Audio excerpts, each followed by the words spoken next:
सभी को जय सिया राम। रामचरितमानस उत्तरकांड दोहा संख्या 120। उसके ऊपर से 5 चौपाई पहले से पढ़ना आरंभ करते हैं। भाव सहित खोजई जो प्राणी, पाव भगति मन सब सुख खानी।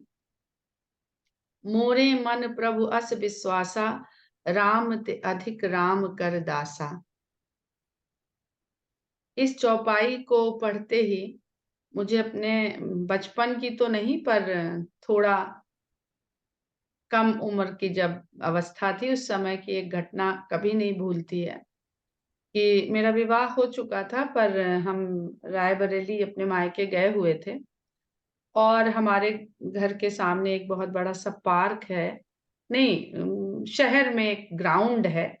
वहां पर मानस सम्मेलन हो रहा था जो हर साल हुआ करता था। और उस मानस सम्मेलन में संत श्री रामभद्राचार्य जी आए हुए थे।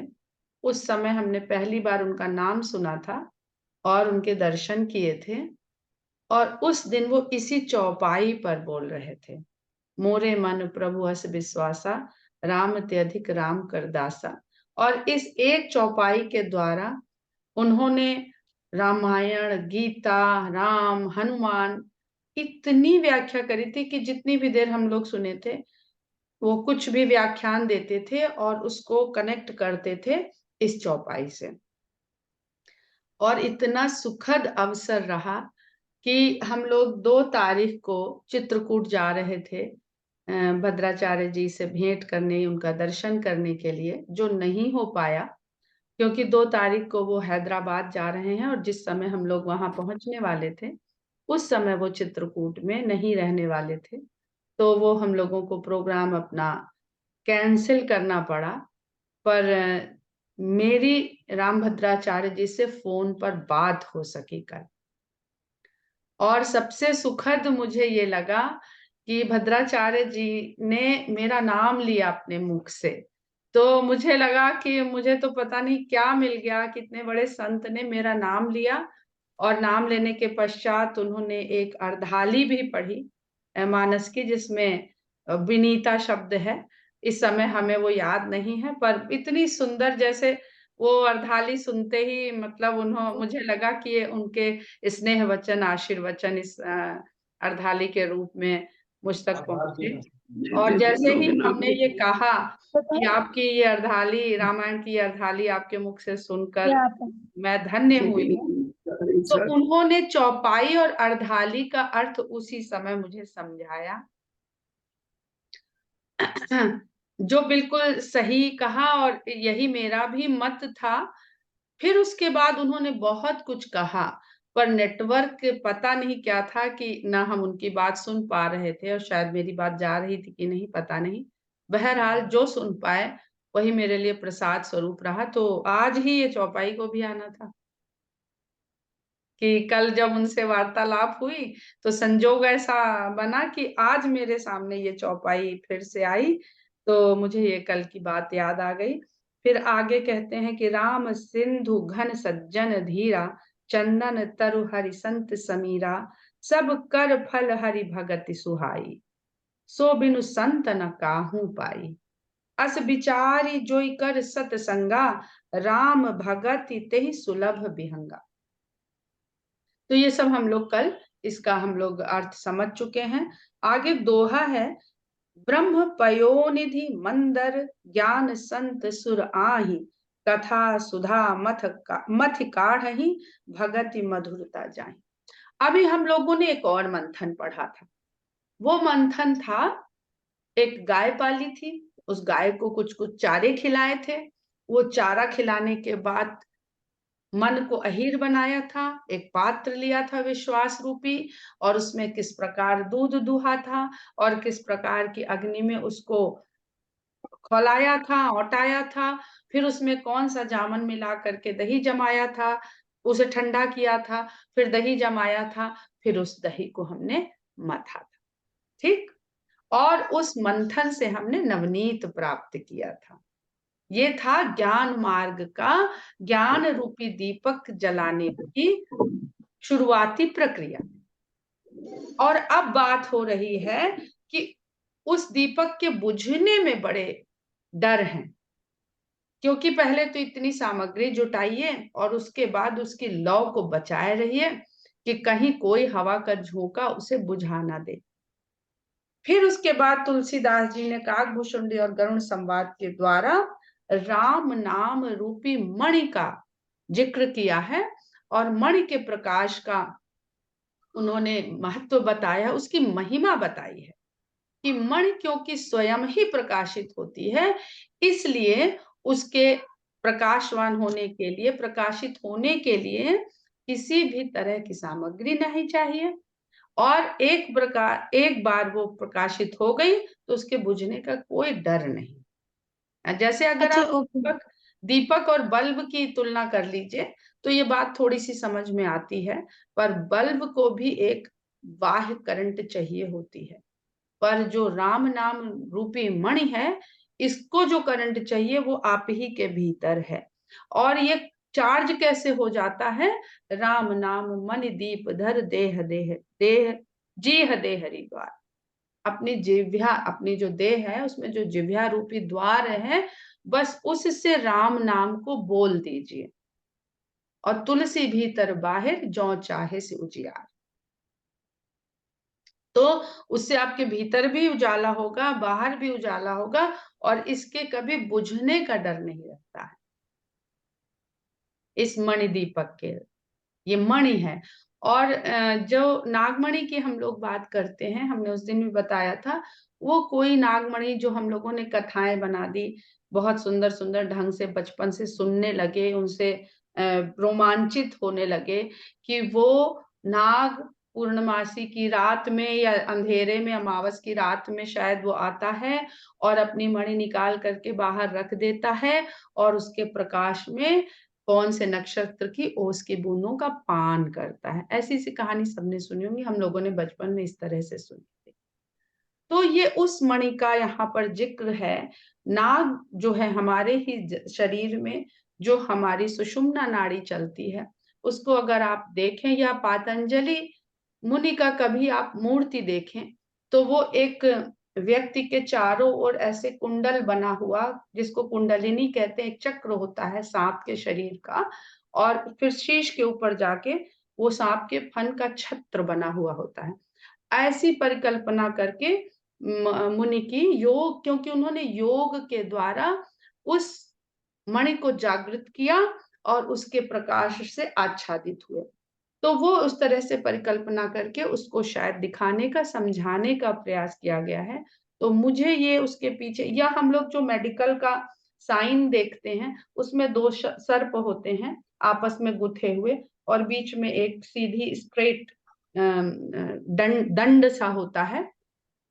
तो ये भी वही है, हमारी तीनों नाड़ियों का ही स्वरूप है, जो हमारी, जिसको हम दर्श आध्यात्म में ईड़ा और पिंगला कहते हैं, मेडिकल में उसको वही सर्प को दिखाता है। और जब हम लोग उसका पढ़ते हैं बायोलॉजी में, तो वो जो इधर से जो संदेश जाता है, वो पहले इधर जाता है, फिर इधर जाता है, फिर इधर जाता है, इस तरह करता हुआ वो आगे बढ़ता है। पर जो बीच का दंड होता है वो स्थिर रहता है और उसी दंड में उस ऊर्जा को भेजना होता है। जो ऊर्जा आने और जाने की हमारे शरीर में चल रही है, और वो दंड उदासीन होता है। जब वो ऊर्जा उस दंड में प्रवेश कर जाती है, तो वो मणि जागृत हो जाती है, जिसको हम लोग सहस्त्रार चक्र में, जिसका निवास योग में बताया गया है। और वो जब प्रकाशित हो जाती है, तो व्यक्ति वो मूलाधार से, जो मतलब सुषुप्तावस्था में मूलाधार में पड़ी रहती है, और जागरण के द्वारा, जागृति के द्वारा, साधना के द्वारा उसको यहाँ तक ले जाते हैं। और जब वो जागृत हो जाती है तब प्रकाशित हो जाती है, और फिर सारे जो भी अज्ञान है वो दूर हो जाता है। तो योग साधना भी बहुत कठिन है, इसीलिए तुलसीदास जी बार बार कहते हैं कि योगी लोग योग छोड़ देते हैं। किस लिए? क्योंकि बस राम का नाम लेने से आप इस तरह की अवस्था को एक दिन प्राप्त कर सकते हैं। तो वो यहाँ पर बता रहे हैं कि जो ब्रह्म है वही समुद्र है। जिस समुद्र मंथन की हम लोग कथा बचपन से पढ़ते आए हैं, उसका आध्यात्मिक स्वरूप क्या है, वो यहाँ एक दोहे में तुलसीदास जी बता देते हैं। इसका जब आप चिंतन और मंथन करेंगे, मंथन करके चिंतन करेंगे, तो आपको भी विचार के रूप में उस अमृत की प्राप्ति हो जाएगी, जो मात्र 2 पंक्तियों में गोस्वामी जी ने यहाँ पर बता दिया है कि ब्रह्म पयोनिधि, ब्रह्म ही वो समुद्र है, मंदर ज्ञान, ज्ञान मंदराचल पर्वत है। जिस पर्वत से उस समुद्र मंथन को किया जाता है, वो ज्ञान रूपी मंदराचल पर्वत है। संत सुर आए, और जो संत हैं, जो उस पर्वत के, ज्ञान के पर्वत के द्वारा उसको मथते हैं, वही देवता हैं जो एक ओर से पकड़े होते हैं। कथा सुधा मथ काढ़े ही, और जब इसको मथा जाता है तो जो कढ़ के यानी जो ऊपर निकलता है, वो ये अमृत रूपी कथा है। यानी वेद को, वेद ही में ज्ञान भगवान का बताया गया है। अगर आप उसको पढ़ पढ़ के, पढ़ पढ़ के, कढ़ कढ़ के फिर क्या पाते हैं, तो उसमें से राम कथा ही निकलती है। यह राम का चरित हम जब पढ़ते हैं, कढ़ते हैं, मथ मथ के उसको करते हैं, तो उसमें से भी वही निकलता है कि राम और ब्रह्म को कैसे हम जान सकते हैं, कैसे उसके चरणों तक पहुंच सकते हैं, क्योंकि भक्ति मार्ग चरणों में जाता है और ज्ञान मार्ग अहम ब्रह्मास्मि करके ब्रह्म से एकाकार होने के दिशा में जाता है। तो वही कथा जो है, वही अमृत है जो इस मंथन से निकलता है, और उस कथा में जो भक्ति है, वो उस अमृत की मधुरता है, मीठापन है। तो बहुत आसानी से उन्होंने कह दिया है, पर इसको जितना आप पढ़ेंगे, समझेंगे, उतनी मधुरता का आप इसमें से फल प्राप्त करेंगे। बिरति चर्म अस ज्ञान मद लोभ मोह रिपुमारी, जय पाइये सो हरि भगति देखो खगेश विचार। अब जब अमृत निकला था, तो युद्ध हुआ था, लड़ाई हुई थी, कि अमृत के लिए लड़ाई हुई थी। तो जब मंथन होता है तो विष भी निकलता है। यहाँ पर तुलसीदास जी ने किसी भी तरह के विष की और गरल की कोई भी बात नहीं करी है, तो हम भी अभी यहाँ पर उसकी बात नहीं करेंगे। कहते हैं कि इसमें जो, जब हम ये मंथन करने लगते हैं, तो हमारे शत्रु कौन कौन होते हैं, क्योंकि मंथन करने से या तो ज्ञान पहले मिलेगा या तो भक्ति पहले मिलेगी, दोनों हैं एक दूसरे से लिपटे हुए ही। तो ज्ञान, ज्ञान का मद, लोभ और मोह, ये जो शत्रु हैं, इनको वैराग्य रूपी ढाल लेकर के इन तलवारों से आपका बचाव कर, युद्ध होगा तो एक के पास तलवार होगी, अगर दोनों के हाथ में तलवार हो गई तो हम मार काट के खत्म कर देंगे। पर इस संसार में जो हमारे शत्रु हैं, उनको हमें ढाल से बचाना भी है, और वो ढाल वैराग्य है। अगर ज्ञान से हमको कुछ पाने की इच्छा हो गई, तो भी वैराग्य ही बचाएगा। विरक्ति, हमारी अनुरक्ति नहीं हो उस किसी चीज में, तो हम बचे रहेंगे। लोभ बढ़ेगा कि ये पद मिल जाएगा, ये मान मिल जाएगा, ये हो जाएगा, वो हो जाएगा, तो भी विरक्ति ही हमें बचाएगी। तो ये ढाल है हर तरह की तलवार के लिए। और मोह जय पाई सो हरि भगत देखो खगेश विचार, एक खगेश विचार करके देखिए कि इन वैरियों को, इन शत्रुओं को मार कर ही विजय प्राप्त जो कराती है, वो भक्ति ही है।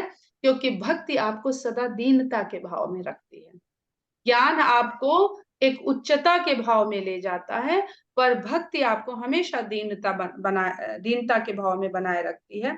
अब आगे बढ़ते हैं। पुनि सप्रेम बोले खगराऊ, जौ कृपाल मोहि ऊपर भाऊ।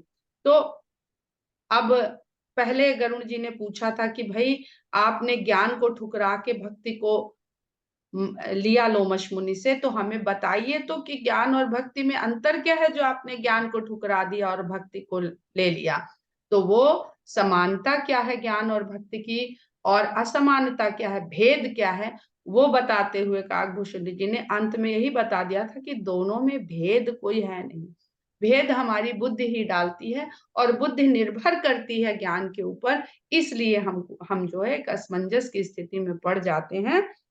तो कहते हैं, अब गरुण जी को तो समझ में बात आ जाती है, तो कहते हैं, बहुत प्रेम के साथ खगराज कहते हैं कि अगर आप, कि मेरे, हे कृपाल, अगर आपका भाव अभी और बताने का मेरे साथ है, तो नाथ मोहि निज सेवक जानी, हे नाथ, आप मुझे अपना सेवक जान करके सप्त प्रश्न मम कहहु बखानी, मेरे 7 प्रश्नों का उत्तर और बखान कर दीजिए। यानी उनका अभी कागभूषण जी के संसर्ग में बैठ सकने का इच्छा कम नहीं हो रही है। अब हम लोग याद करें तो माता पार्वती ने प्रश्न के साथ ही मानस की शुरुआत करी थी, और कुछ लोग कहते हैं कि माता पार्वती ने 7 प्रश्न पूछे भगवान शंकर से। मेरा विचार यही है कि अनंत की कथा जानने के लिए पार्वती माता ने अनंत प्रश्न पूछे होंगे या पूछे थे। हम अपनी अपनी सामर्थ्य के अनुसार उन प्रश्नों को गिनते और गणना करके समझते हैं। तो यहाँ पर भी गरुड़ जी 7 प्रश्न और उनसे जानना चाह रहे हैं, क्योंकि जब एक विषय हम सुनते हैं, समझते हैं, तो उस विषय से और प्रश्न निकल पड़ते हैं। तो प्रथम ही कहु नाथ मति धीरा, सब ते दुर्लभ कमन शरीरा। क्योंकि शरीर की भी बात हुई है कि आपको ये शरीर क्यों प्रिय हो गया, कौवे का शरीर आपको क्यों प्रिय हुआ। वो बताने के बाद भी कि क्यों प्रिय हुआ, ये काकभूषुंडी जी तो बता चुके कि भाई हमें शरीर से कुछ लेना देना ही नहीं था कि हमको शरीर कौन सा मिला। हमें तो बस ये मजा आया कि किस शरीर में हमने राम के बारे में जाना, राम का दर्शन किया, तो चूंकि हमें राम से प्रेम था तो हमें उसलिए उस शरीर से प्रेम हो गया। हमारा शरीर तो हमारे लिए महत्व ही नहीं रखता कि हमारा शरीर है किसका, मनुष्य का है। कि मनुष्य में भी फिर हम बहुत सारी विभाजन कर देते हैं, रूप का, रंग का, रेस का। तो कहते हैं कि हे नाथ, सबसे पहले हे मति धीर, हे धीर बुद्धि वाले, पहले मुझे सबसे पहले ये बताइए कि इस संसार में सबसे दुर्लभ शरीर है कौन सा। 84 लाख योनियां हमारे यहाँ वेदों ने बताई हैं। और जब आप कोई भी साइंटिफिक सीरीज देखते हैं, डॉक्यूमेंट्री देखते हैं या पढ़ते हैं, तो जाने कितनी कितनी स्पीशीज आप देखते चले जाते हैं जो अरबों साल पहले, करोड़ों करोड़ों करोड़ों वर्ष इस धरती पर रही। उनमें से कुछ आज भी और कुछ ऐसी विलुप्त हो गई कि उनका फिर नामो निशान ही मिट गया है। तो वो कौन सा शरीर है जिसको प्राप्त करना बहुत दुर्लभ है।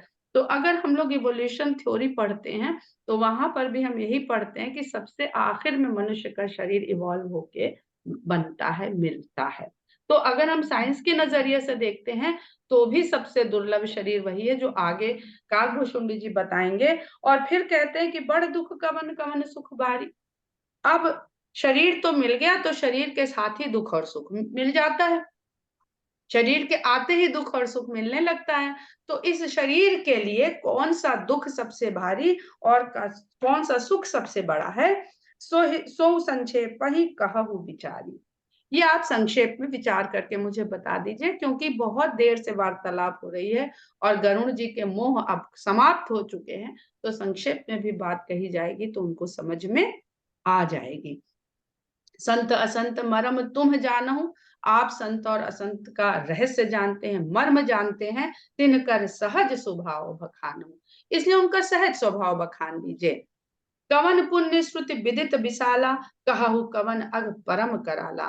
वेदों में वर्णित श्रुतियों के आधार पर कौन सा पुण्य जगत में सबसे विशाल जाना जाता है, और कौन सा पाप है जो परम भयंकर जाना जाता है। कहु कवन अग परम कराला, सबसे भयानक कौन सा पाप है। मानस रोग कहु समुझाई।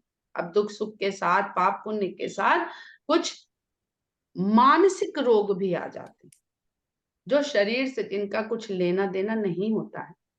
हम लोग आजकल बढ़ते जा रहे हैं ना, साइकेट्रिस्ट, साइकोलॉजिस्ट, काउंसलर, ये सब बढ़ते जा रहे हैं। क्यों? क्योंकि मानस रोग बढ़ते जा रहे हैं। तो मानस रोग कहु समझाई, जो शरीर से इतर भी मनुष्य को प्रभाव डालेंगे, ऐसे कुछ मानस रोग भी बताइए। तुम सर्वज्ञ कृपा अधिकाई, आप तो सब कुछ जानने वाले हैं और आपकी कृपा मेरे ऊपर बहुत है। तात सुनहु सादर अति प्रीति, मैं संक्षेप कहूँ यह नीति। तो काकभूषुंडी जी कहते हैं, हे तात, आपने जो बात पूछी है वो बहुत प्रिय लगने वाली है। मैं आपको कहता हूं, आप आदर के साथ सुनिए। मैं संक्षेप में ये नीतियां जो आपने पूछी है, इनकी नीतियां बता देता हूँ। यानी मैं सूत्र दे देता हूँ, आप इसको लगाते जाइए और समझते जाइएगा। जब विद्यार्थी बहुत कुशल हो जाता है, डॉक्टरेट पा लेता है, तो उसका जो गाइड होता है वो उसको एक हिंट दे देता है और कहता है जाओ अपना रिसर्च वर्क कंप्लीट कर लो इसके सहारे से। है ना? तो वही उन्होंने कह दिया, मैं संक्षेप कहूँ यह नीति, नर तन सम नहीं कउनिउ देहि, जीव चराचर जाचत तेहि। मनुष्य के शरीर के समान कोई भी देह नहीं है जिसकी याचना चराचर जीव करते हैं, चर और अचर दोनों। तो चर जीव जो हैं वो हैं हम जितने विचरण करते हैं धरा पर, और अचर वो हैं जो एक जगह खड़े रहते हैं, अर्थात वृक्ष। तो हमारी बहुत सारी कथाओं में वृक्षों की भी कथा है कि उनको उसमें से ऐसे यक्ष निकल पड़े, उसमें यक्ष श्राप होने से वृक्ष बन गए थे, तो यक्ष वृक्ष बन जाते हैं। बहुत सारी चीजें हैं जो हम लोगों को अभी भी समझ में नहीं आती हैं, क्योंकि हमारी दृष्टि, हमारी बुद्धि सब एक सीमा तक ही देख सुन समझ पाती है। नरक स्वर्ग अपवर्ग निसेनी, ज्ञान विराग भगति शुभ देनी। कहते हैं ये जो शरीर मिला है, यही स्वर्ग और नरक और मोक्ष के लिए पाई जाने वाली सीढ़ी है। नरक स्वर्ग अपवर्ग निसेनी, इस शरीर से ही आप अपने लिए सिद्ध करते हैं, या नरक को, या स्वर्ग को, या मोक्ष को। ज्ञान विराग भगति शुभ देनी यही शरीर ज्ञान को देने का साथ माध्यम बनता है, वैराग्य को देने का माध्यम बनता है, और भक्ति को देने का शुभ साधन बनता है। तो ज्ञान वैराग भगति यानी राम लक्ष्मण और सीता। जब अरण्य कांड में हम लोग फिर से पढ़ेंगे तो तुलसीदास जी कहते हैं कि कुटिया में विराजमान राम लक्ष्मण सीता ऐसे शोभायमान हो रहे हैं जैसे शरीर धर करके ज्ञान वैराग्य और भक्ति वहां पे विराजमान। तो शरीर के लिए शरीर की आवश्यकता है, हम शरीर के द्वारा उसको पाना चाह रहे हैं, इसलिए हमें ज्ञान भी शरीर रूप में ही समझ आता है, वैराग्य भी शरीर रूप में समझ में आता है, और भक्ति भी शरीर रूप में यानी सगुण रूप में समझ में आती है। तो तुलसीदास जी राम लक्ष्मण सीता को जो हमारे सामने कथा प्रस्तुत कर रहे हैं, या वाल्मीकि जी जो कथा प्रस्तुत कर रहे हैं, या शंकर भगवान जो कथा प्रस्तुत कर रहे हैं, वो है इसी ज्ञान वैराग्य और हमारी समझ में आ जाए, इसलिए उसको ये राम लक्ष्मण सीता भरत शत्रुघ्न इन सब का रूप यानी उसको सगुण रूप में उतार देते हैं। सो तनु धरि हरि भजहि न जेनर, हो ही विषय रत मंद मंद तर। इस तन को धारण करके जो नर हरि का भजन नहीं करते हैं, हो ही विषय रत, विषयों में मंद मंद तर, रत होते जाते हैं, रत होते जाते हैं, और इतने रत होते जाते हैं कि निम्न से निम्न तर गिरते जाते हैं। देखिए रत और तर, इतने सुंदर शब्द इसमें तुलसीदास जी प्रयोग करते हैं चौपाइयों में, कि वो अपने आप ही अर्थ बता देता है कि विषय में रत होएंगे तो मंदतर हो जाएंगे। शब्दों के उससे देखिए तो उल्टे अक्षर उसमें खुद ही बता रहे हैं, कहाँ रत है तो कहाँ पे आपकी, आप राम में रत हो जाओगे तो तर जाओ, पर अगर विषय रत हो जाओगे तो निम्नतर हो जाओगे, नीचे गिर जाओगे। कांच किरिच बदले ते लेही, करते डारी परस मन देही। ऐसे मनुष्य अपने हाथ में पकड़ी हुई पारस मणि को छोड़ के, हाथ से यू छोड़ के, और कांच की किर्च को, कांच के किसी बढ़िया तराशे हुए नग को नहीं, उसकी किर्च को, जो तराशने में किरचें इधर उधर गिरती हैं, वो कांच की किर्च को ले लेते हैं, पारसमणि को छोड़ करके, जो राम के भजन को त्याग करके विषयों के लिए अपने जीवन को लगा देते हैं। नहीं दरिद्र सम दुख जग माही, संत मिलन सम सुख जग नाही। अब दुख और सुख के बारे में बताते हैं कि दरिद्रता के समान इस जगत में दुख नहीं, इस जगत में दरिद्रता के समान दुख नहीं है, और संत से मिलना इसके समान इस जगत में सुख नहीं। तो ये इस जगत के सुख और दुख बताए जा रहे हैं। पर उपकार वचन मन काया, मन वचन और शरीर से दूसरे के उपकार में लगे रहना, दूसरे की भलाई में लगे रहना, संत सहज स्वभाव खगराया। हे खगराज, यही संत का स्वभाव है, क्योंकि उन्होंने कहा मोटा मोटा बता दीजिए सहज स्वभाव क्या होता है। तो अगर आपको संत और असंत में नहीं समझ में आ रहा है कि हम इनको संत माने कि ना माने, तो एक मोटा उन्होंने फॉर्मूला दे दिया कि पर उपकार बचन मन काया, संत सहज स्वभाव खगराया, संत सहा ही दुख पर हित लागी, पर दुख हेतु असंता बागी। संत दूसरे के कल्याण के लिए दुख सहता है और पर दुख हेतु दूसरे के दुख के लिए अभागे असंत पैदा होते हैं। तो यहाँ पर ये समझने की आवश्यकता है कि अगर हम अपने कंफर्ट जोन में रहते हुए किसी की भलाई कर रहे हैं, तो हम रजो धर्म का कार्य कर रहे हैं। पर अगर किसी का भला करने के लिए हम अपने कष्ट की परवाह नहीं कर रहे हैं, तो हम इस संसार में कोई भी कार्य कर रहे हैं, हम संत हैं या आप संत हैं। संत सहाहि दुख परहित लागी, पर दुख हेतु असंत अभागी। भोज तरु सम संत कृपाला, परहित नित सही विपत्ति विशाला। भोज वृक्ष जो है उसको संत के समान कृपाल जानिए, परहित नित सह विपत्ति विशाला, जो दूसरे के हित के लिए नित्य बहुत कठिन विशाल विपत्ति को सहता रहता है। भोज के पत्र जिसमें ज्ञान की बातें लिखी जाती हैं। सनक इव खल पर बंधन करई, काल कढ़ाई विपत्ति सही मरई। और दुष्टों को असंतों को सन के समान जानिए। जो सन का पौधा होता है, सन इव खल पर बंधन करई, खाल कढ़ाई विपत्ति सही मरई, जो अपनी खाल भी खिंचवाता है और फिर पीट पीट के विपत्ति भी सहता है, लेकिन किस प्रोडक्ट को प्राप्त होता है कि दूसरे को बांधने के काम आता है। वो कष्ट सह रहा है, मतलब आगे की चौपाई में इसका और अर्थ आपको समझ में आएगा कि खल बिनु स्वार्थ पर अपकारी। खल बिना स्वार्थ के भी दूसरे का बिगाड़ करने में उसको बड़ा आनंद आता है। अहिमूसक इव सुन उर्गारी, हे उर्गारी जैसे सर्प और चूहा। कठिन चौपाई है, बहुत बहुत वृहत अर्थ है, इसमें बहुत अर्थ समाये हुए हैं। इसको करिएगा आप लोग, अपने आप चिंतन मंथन करिएगा। पर संपदा विनाशी न साही, जिम ससी हति हिम उपल बिलाही। उनको दूसरे की संपत्ति विनाश करने में, नष्ट करने में, चाहे स्वयं भी नष्ट हो जाए। पर संपदा विनाशी न साही, दूसरे की संपत्ति विनाश करके स्वयं नष्ट हो जाते हैं। जिम सस हत हिम उपल बिलाही, जैसे खेती को नष्ट करने के लिए ओले की वर्षा होती है, वो खुद भी गल के खत्म हो जाता है, पर जिन पर गिरता है उस फसल को चौपट कर देता है। तो कुछ प्राप्त नहीं होता है दुष्टों को, असंतों को। दुष्ट उदय जगारति हेतु, जथा प्रसिद्ध अधम गृह केतु। दुष्टों का उदय ही यानी जन्म ही इस संसार को कष्ट के देने के लिए होता है, जिस प्रकार अधम ग्रह केतु जग प्रसिद्ध है। वो कट के अलग हो गए थे और उसके बाद भी वो ग्रहण लगाने का कार्य करते रहते हैं। ये भी बहुत, इस पे भी बड़ी विस्तार से चर्चा हो सकती है राहु और केतु पे। संत उदय संतत सुखकारी, विश्व सुखद जिम इंदु तमारी। और संतों का उदय सदा ही सबको सुख देने के लिए होता है, जिस प्रकार चंद्रमा और तमारी अर्थात तम के शत्रु सूर्य का, जिस प्रकार चंद्रमा और सूर्य का उदय इस विश्व को सुख देने के लिए होता है। परम धर्म श्रुति विदित अहिंसा, पर निंदा सम अघन गरीसा।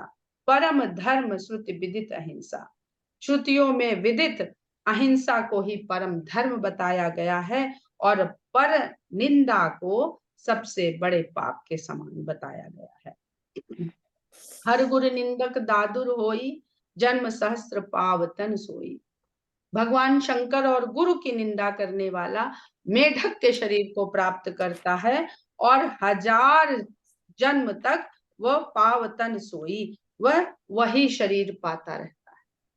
हम लोगों ने अभी कथा सुनी है, 1000 जन्म मिले थे काकभूषुंड जी के पूर्व जन्म के शरीर को, पर उनको 1000 जन्म, क्योंकि गुरु ने क्षमा याचना कर ली थी, तो हर बार एक नया तन, मतलब नई योनि का तन मिलने का शंकर भगवान ने उनको एक, ये कहते हैं ना, वो कर दिया था, शाप का ताप कम करने के लिए कि भाई 1000 जन्म तो लेने पड़ेंगे, पर वो तन इनका बदलता रहेगा और जन्म मरण के कष्ट से मुक्त रहेगा, और इनको अपना ज्ञान सदा बना रहेगा।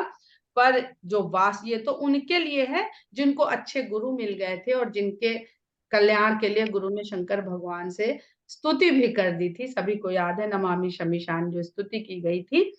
पर जो हर और गुरु की निंदा करता है वो 1000 जन्म तक मेंढक के शरीर को प्राप्त करता है।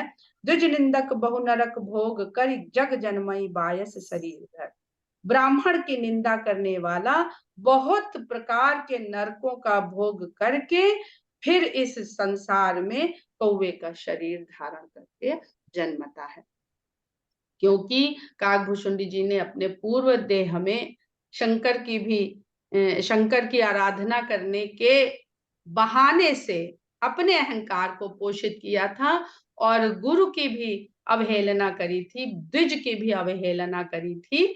उसके कारण उनको कौवे का भी अंत में शरीर प्राप्त हुआ था, पर उस कौवे के शरीर को उन्होंने शाप के द्वारा प्राप्त किया था लोमश मुनि के। वहां पर वो द्विज शरीर प्राप्त किए थे, एक बार शूद्र का शरीर प्राप्त किए थे, एक बार द्विज का शरीर प्राप्त किए थे। ये अवस्थाएं हैं, ये मनुष्य के इवोल्यूशन की अवस्थाएं हैं। इनमें जाति और पात पे मत जाइएगा, वर्ण में मत जाइएगा।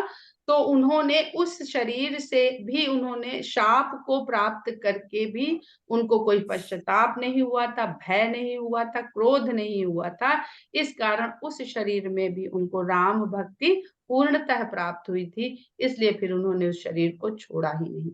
तो भक्ति की अवस्था के लिए यहाँ पर ये दोनों बातें समझ में आती हैं कि मनुष्य का शरीर पा करके भक्ति की पराकाष्ठा तक पहुंचा तो जा सकता है, परंतु यदि किसी भी तन में भक्ति की पराकाष्ठा प्राप्त हो जाए तो वही उच्चतम बिंदु उस जीव के लिए होता है। उसको फिर वहीं पे रहना है, उसको मुक्ति की कोई आवश्यकता नहीं है, क्योंकि जो पाना इस संसार में आने का उद्देश्य है उसने उसको वहीं पर पा लिया है। श्रुत सुर श्रुति निंदक जे अभिमानी रौरव नरक परहिते प्राणी। जो लोग देवताओं और श्रुति की निंदा करते हैं अपने अभिमान के कारण, वो लोग रौरव नरक में ऐसे प्राणी जाकर के पड़ते हैं। बहुत सारे नरकों की बताई गई हैं प्रकार, बहुत सारे नरकों के प्रकार बताए गए हैं, जिसमें रौरव नरक को बहुत कठिन बताया जाता है। यहाँ पर उन नरकों को जानना हमारा उद्देश्य नहीं है। हो ही उलूक संत निंदारत मोह निशा प्रिय ज्ञान भानुगत। जो लोग संतों की निंदा में सदा लगे रहते हैं वो उल्लू होते हैं जाकर के। और उल्लू का भी तात्पर्य उन्होंने समझा दिया, मोह निशा। उनको मोह रूपी निशा प्रिय होती है, अर्थात उनको वो चीजें अच्छी लगती हैं जो उनके लिए उनको अच्छी लग रही हैं। भले ही शरीर उनका मनुष्य का है, पर मोह किससे होता है? विषयों से मोह होता है। तो वो अज्ञानता रूपी विषय की रात्रि में उनको प्रिय लगता है, अच्छा लगता है, और ज्ञान रूपी सूर्य उनसे सदा दूर रहता है, अस्त हो गया होता है। ज्ञान भानुगत, ज्ञान रूपी भानु उनके जीवन से चला गया होता है। सब कह निंदा जे जड़ कर रही ते चमगादुर होई अवतरही। और जो सभी की निंदा करते हैं बिना किसी कारण, खाली 10 लोग बैठ गए और बाकी के लोग जो वहां पर नहीं है उनकी निंदा में लग गए, ऐसे लोग चमगादड़ होकर के अवतरित होते हैं, यानी नीचे गिरते हैं धरती पर, चमगादड़ का शरीर प्राप्त करके आते हैं। सुनो तात अब मानस रोगा जिन जिन ते दुख पावही सब लोगा। उत्तरकांड में एक दोहे से दूसरे दोहे तक पहुंचने में अनेक चौपाइयां हैं, तो एक दोहे से अगले दोहे तक पहुंचना इतने समय में संभव नहीं होता है। तो चूंकि अब मानस रोग की बात आ गई है तो हम लोग आज का विषय हम लोग मानते हैं कि विषयांतर हो रहा है, इसलिए आज यहीं पर विराम देते हैं और कल हम लोग मानस रोग के बारे में पढ़ेंगे। जय सिया राम।